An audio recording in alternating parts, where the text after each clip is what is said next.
Hello, in this video I'm going to show you 3 settings to fix network problem in Samsung Galaxy A15 5G. Go in settings, scroll down, go in general management, again scroll down, go in reset, scroll down. From here you can reset mobile network settings, tap on reset settings, tap again here. As you can see, network setting is reset. I hope your issue is solved. If your issue is not solved, then follow second method.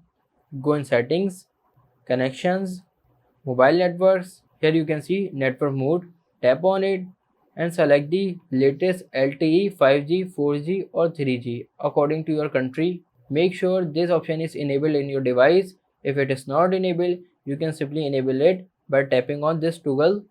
Go in network operators and make sure this option is also enabled. I hope your issue is fixed. If your issue is not fixed, then follow third method. Go in settings, go in connections again, go in data usage, enable mobile data from here, come back, go in mobile network, enable data roaming from here. So this is how you can fix network problem in Samsung Galaxy A15 5G. If this video helps you, please like this video and subscribe the channel for more information.